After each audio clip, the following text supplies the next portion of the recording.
two initiatives, the European Green Deal and the Global Gateway. This meeting is going to be on the record and recorded, and I'm thrilled to be joined by an absolutely fantastic panel. Moving in the sequence of speaking, we're starting with Professor Michaël Tanchum, who's an Associate Senior Policy Fellow with us at the ECFR Africa program, Mr. Koen, the Director-General of International Partnerships in the European Union, and Helena König, Deputy Secretary-General of the EEAS, the European External Action Service. The report that Michaël is going to introduce is the result of a task that we set ourselves, which is to try to find three positive overlaps in the Europe-Africa relationship. One being the possibility of finding economic opportunity that can be jointly enjoyed by both Africa and Europe. The second on how to advance global climate goals together with Africa and in the Africa context between Africa and Europe. And finally, what does Europe's vision of a global connectivity project look like in the African context and working with Africans as well? So to start us off and give us the secret of that triumvirate, let me hand over to Professor Michaël Tanchum. Michaël, the floor is yours. Okay. Thank you, Theo. Please switch over to the PowerPoint if you haven't done so already. Can you see the PowerPoint? Theo, yes? Okay, great. So Europe already has a winning formula for resetting its relations in Africa, and the core of that formula are joint venture investment partnerships in Africa's green energy innovation ecosystems. And Europe has a reset opportunity because despite China's outsized presence in Africa with $47.4 billion of investments, there are several problems. Most particularly is no China-style economic boom has occurred in any African country. And that is because of the low level of value-added production. And Europe can fill in that gap. But to do that, it has to move beyond old patron-client patterns. And how is to create joint venture partnerships with African stakeholders that creates local manufacturing, employing Africans, and contributing to African GDP. And how to do that is through the green energy innovation ecosystems. This is an homegrown African development model of the 21st century. It was unleashed by Africa's leapfrog into mobile banking and holistically interweaves telecoms, digital financing, solar power. It's created a whole nexus of new services and industries and spurred tremendous growth in markets, $155 billion of economic value added. They're profitable, digital, and climate friendly, which means they provide Europe a great opportunity for win-win partnerships that are consistent with European standards and priorities. So I'm going to give examples from East Africa. So the new access through mobile banking to banking services and credit for the first time for millions of people in Kenya created $400 million of financing extended to consumers. Those mobile subscribers use that financing, 1 million of them, to purchase off-grid solar power systems, the first time to get electricity access, but then all the consumer goods also powered by them. But the key here is that the solar panels themselves were manufactured locally in Kenya, thanks to an Africa-Europe joint venture. It sold 750,000 solar panels so far. To keep up with demand, it had to increase production capacity by 400%, and they have to double it again. So from the solar boom, you get another African-Europe joint venture that then takes it to create a taxi service of electric vehicles powered by solar power, 100 of them in 3 years.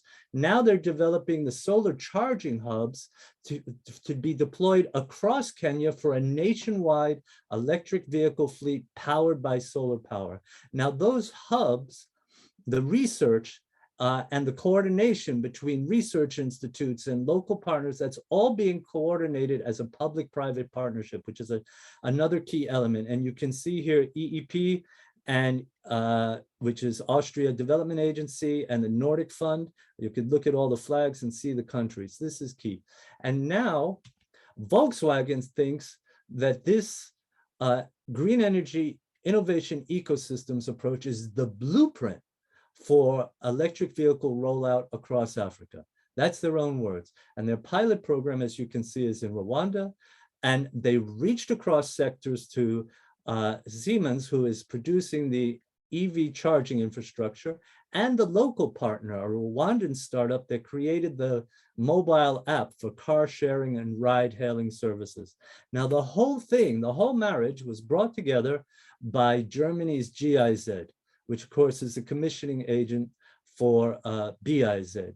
None of this would happen. The top picture you see on the right with the president of Rwanda and the head of VW in Africa would never have happened without the bottom picture, which is what you're looking at is BMZ.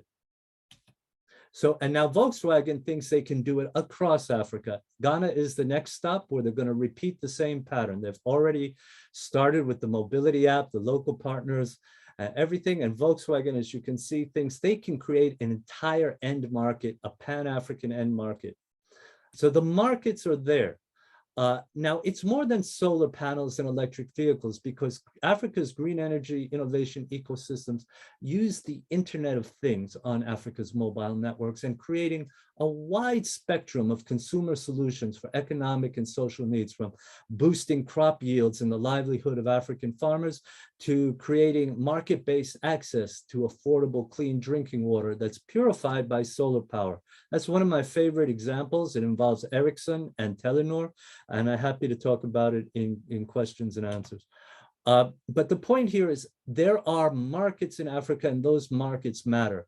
There are over 100 cities in Africa with over 1 million inhabitants. That's 1/3 more than what the European Union has. 42% of the world's young people live in Africa by 2030. So the bottom line is no country can secure its position in the future global economic order without a constructive engagement with Africa. And the time for that engagement is now, because whoever invests in production now will have first mover advantage in these new consumer markets. So this is a summary of what I just went through with the few hidden success stories in Europe. The point here I want to focus on, all the points are key, but in the green, the EU's global gateway can implement the formula, but on a large scale to create Africa-Europe manufacturing value chains that can outcompete China. And since we're talking about green energy innovation ecosystems, which I'd be happy to elaborate on in moderated discussion, it is key to combine in some manner the global gateway with the foreign policy agenda of the European Green Deal. They're both heading in the same direction. And so my final thought, you see, the countries that make such joint venture investments, and I can give examples of countries that are outside the European Union, right? They will create African-based manufacturing value chains, and they will be the winners in Africa and also will become the agenda setters in the global economy. And the global gateway for Europe is a winning formula that can achieve that outcome. Thank you. Thank you, Michael, for that rousing introduction. Just before I turn the floor over to Koen, I wanted to remind everybody in the audience that we are happy to take your questions, but given the amount of people who have logged in, the best way for you to contribute your questions would be via the chat function, and we will try to sweep through those and make sure we get to as many as possible. But Koen, looking to you, would you share with us some of your thoughts about how the coming summit can realize a re-envisioning of Africa-Europe relationships, and whether any of the thoughts and ideas that Michael shared find themselves in your own strategic thinking, or are you inspired and maybe want to develop them going forward? That's always nice for us to hear.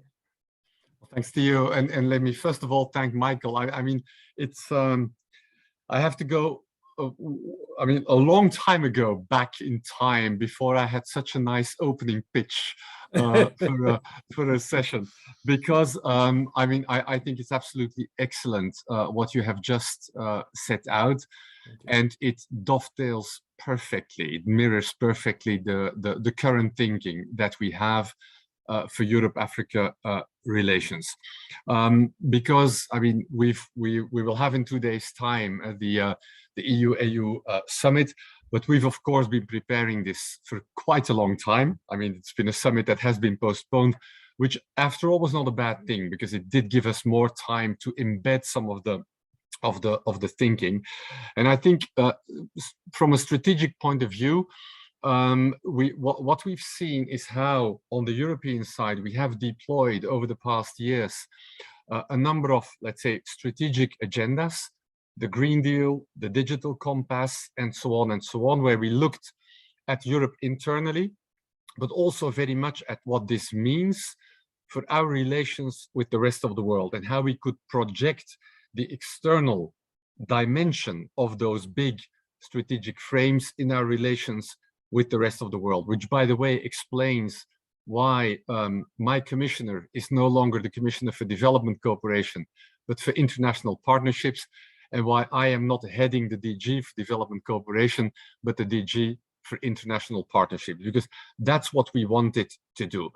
Last year, we then encapsulated all of that in a broad strategic framework, which we call indeed Global Gateway, that really captures in all these crucial areas the way in which we want to engage, want to connect with the rest of the world. Very much in line with your thinking about ecosystems, Michael. It is a key feature of how we see things. You cannot fragment these things. I mean, the green transition, the digital transition, the potential for job creation, for innovation, and the link of all of that with education, technical vocational education and training and so on. I mean, the strategic angle of our partnership must look at all these things in a comprehensive, interconnected way, or the way in which you put it, these innovative ecosystems where the green and the digital are essentially part of this. So I think we see a very clear convergence of this strategic European agenda, which we've built over years and then brought together in Global Gateway, and also a lot of the thinking that is happening on the African continent itself. If you look at the African Union's agenda, at some of its sectoral strategies, at the whole, let's say, political momentum for bigger regional economic integration, a drive also towards much more strategic autonomy on the African side, you can clearly see how the thinking goes in the right direction. And the question therefore is, how can we bring these two elements really to work together? And that brings me to the two other innovations, which are on ways and means, because once you've got your strategic frames right, it then becomes an issue of ways and means. When it comes to means, obviously we were lucky in a sense that at the point in time when we were reorienting, shaping these new strategic frameworks, we were also entering into a new financial cycle. And therefore, as we started to program the next MFF, the external dimension of it, we could actually see how we can move that money to be more supportive of that broader ecosystem, private business driven agenda. And we've done so. We've done so in a rather granular way, and we've done so in a macro way, notably with the EFSD Plus, the guarantee capacity that we have, which compared to the previous one we have, has now really significantly increased, which allows us to work much more strongly with the IFIs, with development finance institutions, with local banks, and on the back of that, with the private sector, to make some of these things happen, both when it comes to hard infrastructure, corridors, digital investment, renewable energy, of course, the whole hardware of the renewable energy investments, and crucially, the whole soft side of it, the software, the enabling environments, the regulatory frameworks, and so on. And we do that, and in the way we do it, we leverage money of the development finance institutions, and we in turn leverage public investments and private investments, which ultimately led, as President von der Leyen announced last week, that we are pretty sure that we will mobilize at least 150 billion euros for Africa over the next 7 years under Global Gateway. Now that brings us to the ways in which we do this. And a first characteristic, of course, and you're hopefully all aware of that, is Team Europe. It's precisely the need to play on the European side much more as a team. We are not, we do not have a clear and simple structure of control, command, and communication, as some of the other players have, but we do have the potential, huge power of playing as a team. And if I look at the multitude of experiences of powerful players, of DFIs we share amongst the 27 member states plus the EU institutions, if we can manage to play this, to make these players, actors, play more as a team, then there is real strength in doing that. And that's the idea of Team Europe. The second big innovation is, of course, geographization. I mean, as became very clear also from your presentation, Michael, I mean, Africa is not a country. It's a diverse group of countries, and in some real opportunities exist. In others, it's more high-hanging fruit. But there are a number of places where a lot of things can be done and can be done now. And so the geographic deployment of what we do, with much more attention for what happens in specific countries, in groups of countries, and then how we back that up at a continental scale, is a second innovation which is crucial to deliver on the agenda that you have set out. And that brings me to the final point, which is the private sector. I've referred to it already. It is an absolute must. And you can see very clearly how in Africa itself, the private sector, the entrepreneurial spirit, the idea, the creativity, it's all there. At the same time, we see on the European side, and I can refer back to 20 years ago when we were going around in Europe, when you now talk about Africa to Europe's private sector, the attention is there. And we have seen this growing very fast over time. And COVID has complicated things, but it has definitely not made disappear the strategic real interest that we see in the European private sector. And therefore, bringing together the collective power of Team Europe with our financial instruments that allow us to do de-risking and to build regulatory frameworks and ecosystems around it, combined with the DFIs, combined with the European private sector and the African private sector, and with the African banks, creates this kind of powerful tool that can drive, as you say, joint ventures, public-private partnership, links with regional value chains, and so on. So the agenda that you have laid out is exactly the agenda that has inspired the way in which we look at things and has inspired the way in which we've been preparing ourselves for the EU summit under this overarching heading, I would say, of Global Gateway. I'll stop there, my mirroring pitch to what Michael started with. Thank you so much, Koen. I mean, that's very enthusiastic and rich in detail. It's giving the audience a lot of things to react to, and we're seeing questions already come pouring in. Helena, if I could now turn to you, more or less the same question to you. How do you see, what is your goal going up to the EU-AU summit? And if you want to make specific comments on either of the two flagship initiatives, the EGD, European Green Deal, or the Global Gateway, please feel free to do so. Over to you. I think you're on mute.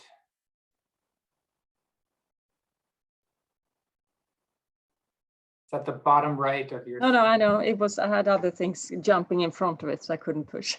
Thanks.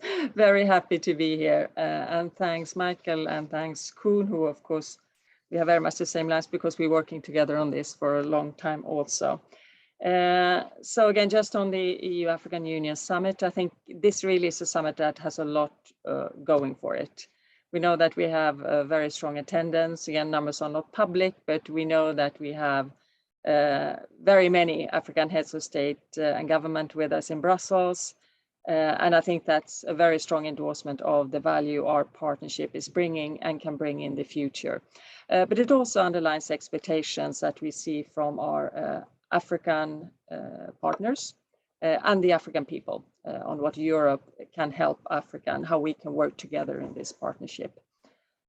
So I think one of the aims obviously is to come to a shared and ambitious future-oriented partnership.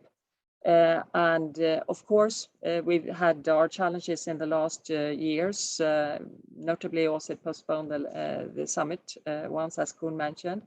But I think the important point really is that with the discussions, our goals are aligned, and very much the way Africa wants to go also is focused on the twin transition, on the digital and the green.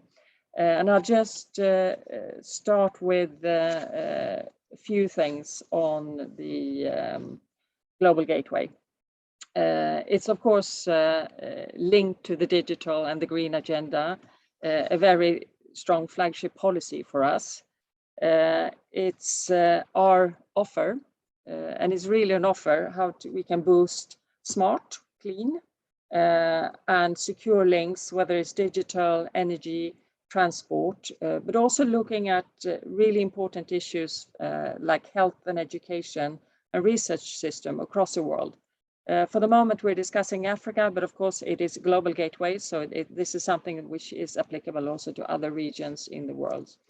We really talk about sustainable and trusted connections. And as Koen was mentioning also, in a true partnership approach in the Africa context based on our shared values like transparency, sustainability, governance, and overall the concern or welfare of our populations. Financing of this global dual transition is really at the core of the Global Gateway strategy, because this dual transition will define not only the future for Europe, but also for Africa, as both of you said earlier. If we're going to manage this transition together, we need to be bolder and we need to emerge stronger. But on the other hand, if we manage to do it together, will both sides come out stronger also. Koen has mentioned a bit on how we want to work with Global Gateway, attracting new levels of public and private finance, together with member states and IFI and development banks. I think the important part is that Global Gateway cannot be business as usual or business as before. It really needs to be a new beginning, new ambition, and there can't be any doubt that from our partners that we are ready to go bolder and higher in our ambition that we've done before, and doing that by working together in the Team Europe spirit, but also working together with other actors inside Europe, but also I think other partners. And that is, of course, another thing that has been highlighted by President von der Leyen, that we are ready to work in partnership, not only with the partners where we will implement things, but also with other partners helping third countries to implement things. What we hope to do, and I think that that's really one of the hopeful things, I think, the list of projects that African and European partners are working on, it is long and it's very inspiring. And work has been going on for quite some time on this one. We will hear a lot during the upcoming days, but there's of course a big focus on health, on education and skills, but of course also on digital transition and greening of our economies. On the digital transition, just to say a few words on that one, there will be, of course, infrastructure programs in this, but it's also, as was mentioned by Koen, a lot about the regulatory frameworks, promoting a digital transition that puts trusted connectivity in the center and a human-centric development of digitalization. This very much starts with the clear and confident African vision, the African Union Digital Transformation Strategy, which lays out the African Union strategy for Africa's digital development. We, on our side, we're determined to bring to the table the unique value of the proposition of Europe, i.e. The human-centric version, as I mentioned before. That's why also we put a lot of emphasis on the governance part and values-based regulation in the digital sphere. Michael, you mentioned already the telecom revolution in Africa. So that, of course, is another space where the EU is determined and well-placed, I would say, to bring the best of what our private sector has to offer.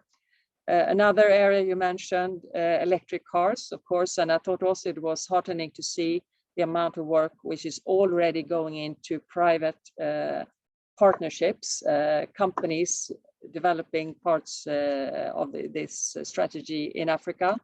And again, it's solar energy. Nearly every African household could charge electric vehicles for free if we manage to get the transmission and the system and the grids there. Also, as prices come down and the infrastructure improves, we can see only more potential for this in the future. One final example on the intersection between green and digital transition is the ambition to explore space for green data centers powered by renewables, because we all know, of course, how much energy actually goes in to many of these systems, particularly the digital ones.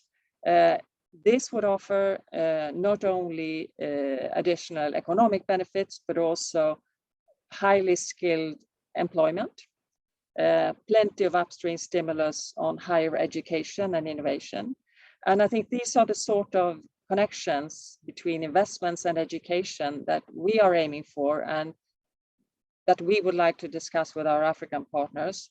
And that's why the summit the aim is not really to conclude not just one investment package, but a number of packages that are complementary to each other. And we do have the complementary package, of course, of education, skills, technical and vocational training. Those packages are all packed. They will be unpacked like on Christmas Day, but it's going to be actually in the next few days. But I would just stop on that part and say this has been difficult times. I think now really is the time to work and beef up the EU-Africa partnership. And I think it's a big willingness on both sides to make sure that Africa succeeds in this, because with Africa succeeding, this can only bring benefit for European people also. Thank you. Great, thank you, Helena. That's a great note to conclude your intervention on. As a testament to how riveting these presentations have been, the questions are firing off fast and furiously. I'm going to start off with a set of three, but I'll direct one to each of you. So Koen, for you, the first one, it's a question about looking a little bit at the past summits and what would then follow. The question is sort of, how can we ensure that the zenith that we experience at the summit and the excitement is carried on forward?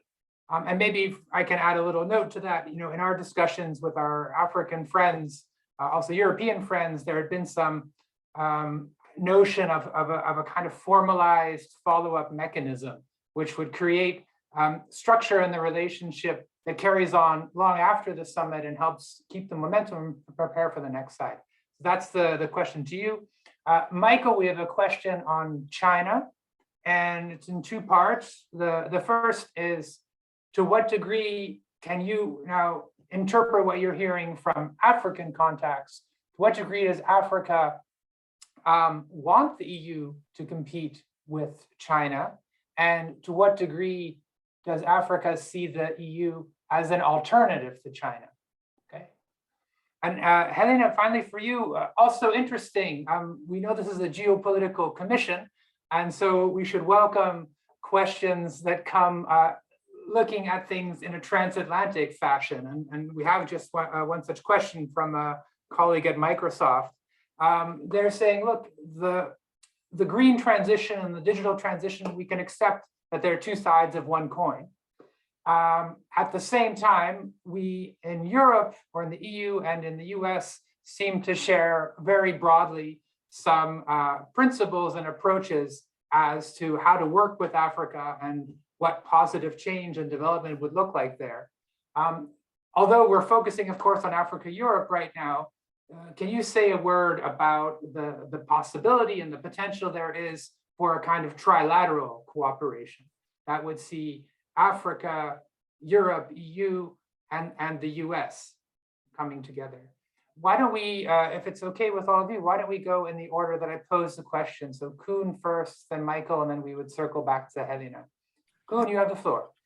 Well, thanks. And I think that all of the old hands of these African Europe summits recognize a lot in what you say, which there was this tendency of jumping like a frog from one summit to the other with all the events, and in between not enough was happening. And I think there's a real awareness amongst all the players that this time it should be something different. And I know for sure that the main leaders on the European side, the President of the European Council, President of the Commission, and also the President of the rotating presidency, France, but also on the African side. I mean, leaders like President Sall or Commission President Faki really want this summit to address that particular issue. And I think we're seeing how this is happening in I would say three ways. First of all, if you look at what is being negotiated now, what is being discussed, I mean, traditionally with these meetings, we have 20-page declarations with all kinds of words. What we're negotiating now is 2.5 pages, precisely because there is a will not to go through all the motions of lengthy, wordy documents and so on, but to really bring it down to the core issues. What is it now that this new partnership, that this new alliance wants to focus on? The second innovation is the format of the summit. I mean, the summit traditionally had long, let's say, plenary sessions. This time, the two sides decided that they would go with an opening plenary and a closing plenary, but in between, the bulk of the meeting will be organized with round tables on specific topics with different co-chairs. And so the discussion amongst heads of state and government, which will be much more lively, much more real. There will be no space for long speeches and so on, but it will be much more interactive and focused on particular topics. And the third big innovation, I think, is that precisely by being much more focused and more lively, that we will want to come to that summit. We will want leaders to discuss concrete ideas, concrete flagships, things that we can refer to also when it comes to delivery. And brings me to the core of your question, which is, what about the follow-up? Indeed, discussions and the idea is really to set up a follow-up mechanism that can indeed keep the agenda that is set by the summit alive, so that we don't forget about it until the next summit or the next ministerial. What format and so on this will exactly take is still the subject of discussion. But what is important is that the intention really is to, of course, have let's say, an institutional follow-up, but to go beyond that. And there, I mean, if you look at what we've done with the European African Business Foundation, which basically had its summit every X years, well, the business of the EABF has now turned into a permanent platform which meets at the occasion of summits, but continues to meet in sectoral formats so that it becomes much more real. It doesn't end with the summit, it doesn't start with the summit, it's something that takes those summit discussions forward.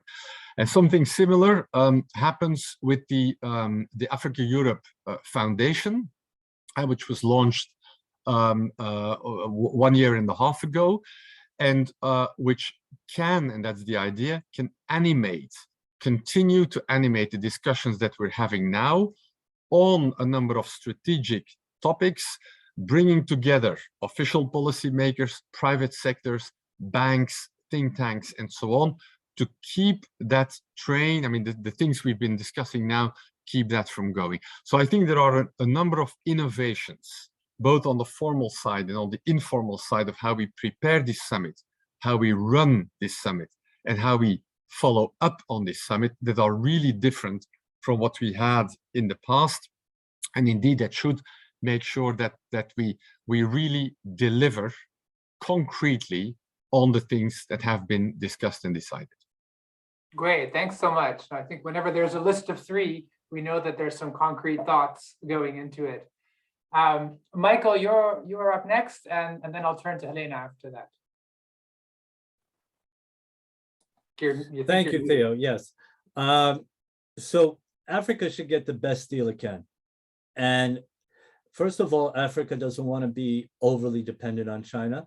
There's also a great dissatisfaction across the board with the quality of Chinese products and a growing discontent with Chinese business practices. As you know, in the old days, it used to be, even in a construction project, every hammer and nail came from China, and all the workers were from China. That has changed a little bit, but Africa is looking to diversify and looking for competitive alternatives. There is a question how much Europe is up for it. Are they bringing their best game? I'll give you an example. Senegal, key country. I didn't mention Francophone countries. Senegal is one of the lion economies of West Africa, among the Francophones, along with Côte d'Ivoire. Senegal is key because it's the terminal point, Dakar, for 2 of the key trans-African highways. So it is a key transportation network. From there, you can get to every major city in Sahel and every major urban center on the coast via the highways. And you don't have to go through the Gulf of Guinea. So it's key. Now, we talked about this rapidly urbanizing populations creating these consumer markets. Well, I want to bring a very mundane example. These new urban dwellers need a lot of furniture, sofa beds. Now, Poland is the #2 furniture exporter in the world. Germany is #3. Italy is #4. The Czech Republic is #9. Turkey comes in at #10. But it was Turkey that opened up a very large furniture factory in Senegal, along with their steel plants. And then they have, not so far away, they have textile plants in Algeria. So the point is, even though Turkey is #10, they're going to be well positioned to market across all of West Africa. So why didn't those other countries, those European countries, open up a factory there? Second example, Africa is not going to be well fed until it has enough fertilizer. Now, Yara is one of the world's largest fertilizer companies, but it was Morocco's OCP that has opened up 16 subsidiaries in all across Africa, West Africa, East Africa, Anglophone Africa. Its OCP is building the largest fertilizer factory outside of Morocco in Ethiopia. It's building another large one in Nigeria. It's building smaller ones in Ghana, Senegal, like DigiFarm that I showed. OCP Africa also is working with African farmers digitally, giving them training, education, information services. They're actually linking up the farmers to the commodity buyers. They're giving all these services and they're dominating. So why didn't Yara do anything like that, or any other European firm? So one of the things, yes, Europe has the potential, has quality firms, but one of the things Europe has to work on is with Team Europe, not only bringing different firms together so they can bring a whole package, like China brings bundles all of its private and state enterprises together. But the other thing is, Europe has to overcome its timidity. Not all European companies, some are excellent. We saw Volkswagen, we saw others, but there is a kind of conservatism. There is a reluctance to go into emerging markets, a kind of lack of ability to deal with uncertainty. And as we saw, what makes a key difference is government to government relationships. APM Maersk is all over the world. Well, Denmark also does a great job there. So now if we're talking on a European scale, European instruments need to do that. And I think, you know, Africa rightly is saying, okay, can you bring your best game to us? We welcome you. We want to diversify. Look, Turkey did it, Morocco did it. I can name other non-European players, but those are two important examples. So Europe has a bit of soul searching to do as well. Thanks, Michael. Thanks very much. Helena, over to you. Thanks. Yeah, geopolitics and green and digital. Just let me, you were asking, working actually in a trilateral fashion or with other partners. You mentioned US as one example. And I would just like to highlight one example, which is more linked to the green transition. And of course, that is the Just Energy Transition Project with South Africa. And there I think it's a very good example of different agencies, countries joining forces to actually do something which is very costly, something which is obviously at the demand of South Africa, transforming their coal economy and business along the lines to follow the Green Deal, if I put it in European terms. So I think it shows that it's doable. And it's very important because I think many of these transformative things we will not be able to do all alone. And I'm not talking only money-wise. I'm also talking the support of actually helping countries to go through with all of this, sometimes on issues that could be sensitive within an environment, in a national environment, but also on a global environment. So I think it's also about, in a sense, moral support also that we're giving. But I think the point is just that by joining forces, we can do this necessary transformation, show that we are supportive, and that has an influence on the geopolitics of it all also. When it comes to Global Gateway more in general, we've said we're ready to work with other partners. We haven't specified partners. We're open for others joining in. But again, what we're talking about are specific principles that has to be lived up to. And I think it's not European principles, it's more general principle. Of course, we're talking governance. Of course, we're talking making sure that debt doesn't increase too much. There are a number of parameters, and partners who would join in on a, let's put it, level playing field on that one, of course, we would be welcome to do that. I think the geopolitics of it all is actually that we're coming also with an offer, and I would really call it, Koen mentioned it like that, and I fully agree. This is an offer of what we would see is a sustainable development of a number of things that are necessary, that a number of things that countries want. And it has to have a value proposition, and not only values, but actually has a value proposition also in financing terms. So I think we are ready to come out with that. We mentioned how to leverage based on our own programming, EU programming together with member states, leverage through the IFIs, our development bank, EIB, but also getting that link to the private sector.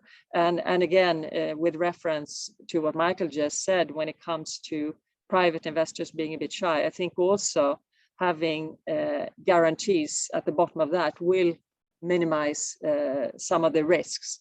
that they otherwise may feel when it comes to entering into third countries.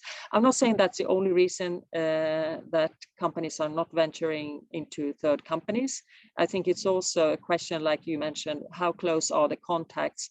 How much at ease do you feel in those markets, and trust, again, governance structures and the fact that you will be able to function as you would want to in that area. But I think overall, ready to cooperate with others, very much starting from a basis of what we're doing ourselves, what we're doing with European partners, but definitely having open, including with transatlantic partners and others, where it makes sense, where we share the same values on how this development should go in order to be sustainable.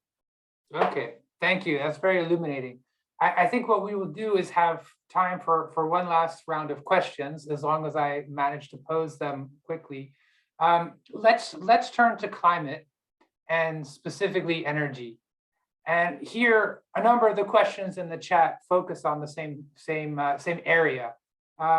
You will be more familiar than all of us with the European Union taxonomy decision. That's important for everybody else who's listening in, because it, to put it very crudely, decides what types of energy are polluting and not acceptable, and which ones might be more acceptable in a kind of transitional way. So we have dirty, not so dirty, and then still okay. Within that gray area, the transition is gas. And the question that I think is being raised, and I would imagine also coming from the African side, is what is the position of the EU's institutions, who have an important role to play in investment and partnering with African energy development, on these sort of transitional fuels. They play a huge part in the economies of the countries that depend on them for exports.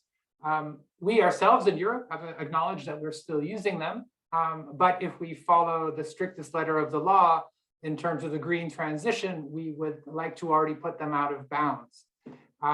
Would that be okay? Can I put that question to you, Koen, and also to Helena, to expand a little bit on how you see a just transition, particularly in the space of energy, where we have so many fossil fuel dependent countries in Africa? Koen, to you first, please. Well, thanks. And it's definitely, it's definitely a question that needs to be raised and that needs to be answered, even if the answer is not that straightforward. And it's linked by the fact that we cannot look at this in a binary way. I mean, you've used yourself the word transition. If you look at what Europe is doing itself, what we are doing, what many European countries are doing, we are looking precisely at transition to move out of dirtier coal and to move towards renewable. And there we have set a very ambitious agenda for the EU with clear timelines, 2030, 2050, with legislation that drives that home, with indeed a taxonomy that puts a label on everything.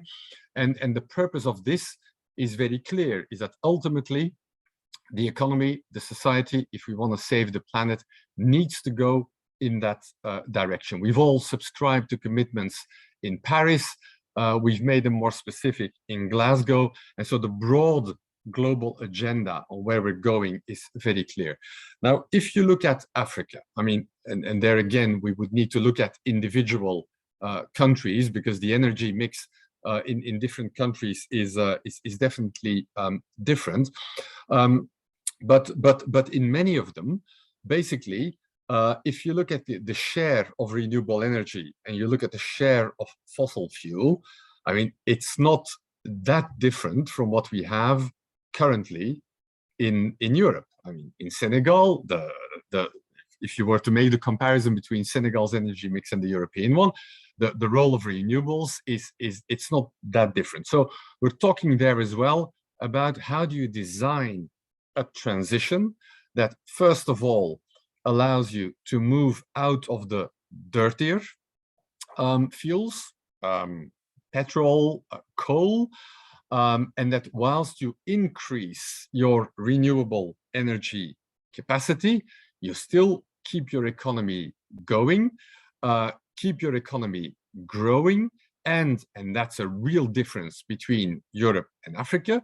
In Africa, almost half of the population doesn't have access to electricity at all. And so the challenge of this transition of moving out of the dirtier stuff towards the new is even bigger than in Europe. And it seems clear that gas has a key role to play in it. It has a role to play in Europe, and it definitely has a role to play in a number of African countries. And I think that that's not questioned. Where we need to look at these things really in detail, and again, that needs to be done country by country, is then what kind of transition do you build? Where do you put the cursor exactly? And this is work that requires quite some scrutiny. I mean, with IRENA, the Institute for Renewable Energy, the International Renewable Energy Agency in Dubai, work is being done on looking at this precisely country by country, at what's the growth path, how fast can renewable energy be unlocked, and what would that then mean for the transition and the use of gas. But it's very clear that gas will play a key role. The next question then becomes, how is this funded? And here we, of course, have clear, let's say, benchmarks on the European side, in the sense that the Development Cooperation Instrument, NDICI, cannot fund fossil fuels, and that most of our development finance institutions, EIB and some of the others, don't do fossil fuels. So Europe, in practice, will focus a lot on unlocking the renewable energy capacity. And that's about generation, that's about distribution networks. Of course, the whole baseload issue comes into place. So that's the kind of thing we will be prioritizing with individual African countries, looking at, I mean, Helena referred to South Africa, the Just Energy Transition Partnership. We're looking at a number of other African countries with which we would like to look specifically at how we can compose programs that bring in private investment, multilateral development banks, ourselves, and so on, and that look at this transition from the dirty fossil fuels over gas, with in parallel the potential for renewable. As you know, we've always said that one of the advantages of gas, and this is something we will want to take on board in our reflection, is that it can become very useful for the future of clean hydrogen.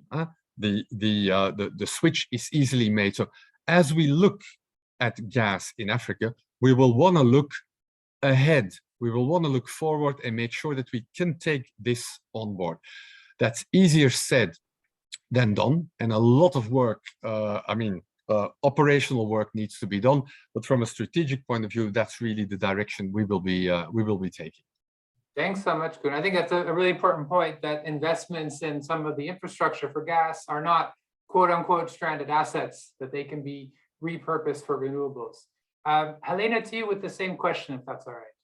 Thanks. I think Koen has made a lot of the points already, but just a few additional points. I think when it comes to investment and the taxonomy as such, and I mean, there is a very clear division in the taxonomy, in the delegated act, between gas and, let me say, transitional energy sources like gas, and the green or carbon neutral renewables, for example.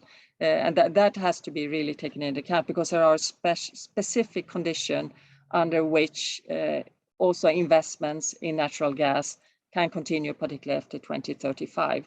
And there, of course, we're looking at how actually the gas, whether they come from renewable sources or whether they have a very low emission, and all of that is very important. I think the point which is important, though, is that